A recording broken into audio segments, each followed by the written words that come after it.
Sampai saat ini, per hari ini, alhamdulillah kita sudah dapat 100 siswa. Jadi 4 ronde 4 kelas untuk jenjang SMP. Dan untuk progresnya terkait dengan pembangunan gedung kelas, asrama, laboratorium, kemudian tempat ibadah, tempat olahraga dan lain-lain dengan progres pembangunan oleh Kementerian PU. Sampai saat ini masih renovasi dan dijadwalkan tanggal 27 atau akhir Juni sudah selesai untuk proses rehab gedung pembangunan.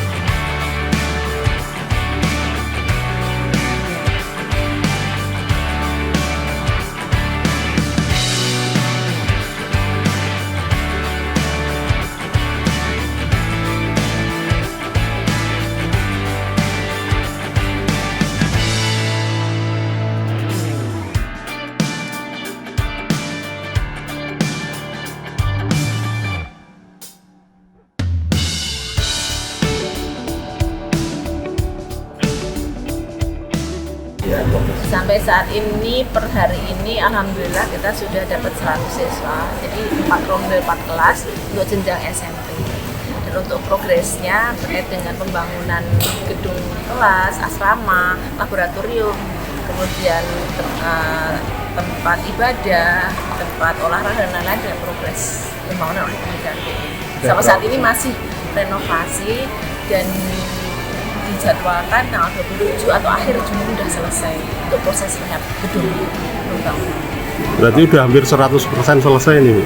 Kalau persenannya yang tahu persis dari Kementerian PU, cuman dari timeline-nya saya lihat di akhir Juni ini sudah selesai. Dan untuk perabotan sendiri kemungkinan di akhir-akhir ini juga, akhir Juni ini, minggu ketiga atau akhir Juni ini sudah perabotan seperti meja kursi, tempat tidur dan lain sudah. Kemudian untuk guru saat ini masih proses rekrutmen. Jadi tanggal 19 sampai 25 itu proses wawancara calon guru. Dan untuk kepala sekolah saat ini, hari ini tadi pernah saya ikut Zoom untuk udah retreat. Untuk kepala sekolah. Fasilitas yang didapatkan siswa ini apa? Ini baju seragam, kemudian sepatu, sampai ke dalaman. Maaf ya.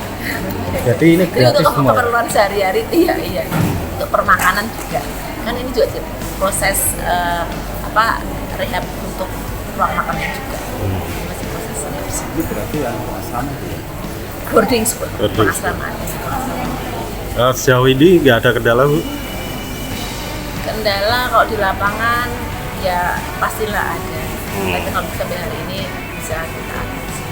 Karena PPDB kita ini agak awal ya, jadi memang berbarengan hampir berbarengan antara semangat dan PPDB.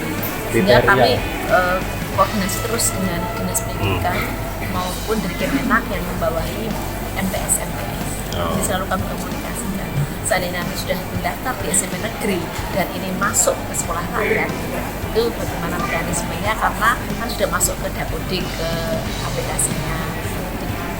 Nah, nanti dari Dinas Pendidikan yang akan memberikan solusinya, dan nanti akan bila sudah bayar akan lebih. Kalau indikator bisa masuk ke sekolah rakyat ini apa aja, Bu? Ini masuk DTC, diutamakan DC 1 dan DC 2.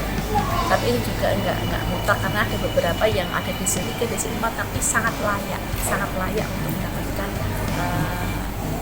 pelayanan ini untuk bisa masuk sekolah. Jadi kami ada perval, lokasi perval antara tim Magularas, pendamping, kemudian dari BPS juga ikut turun. Jadi kolaborasi kami untuk perval lokasi apakah ini layak atau tidak, memenuhi syarat atau tidak.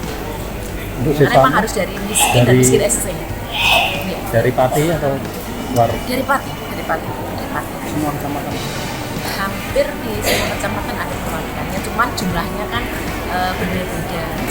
Ada 3, ada yang 5, ada yang 10, jadi masing-masing.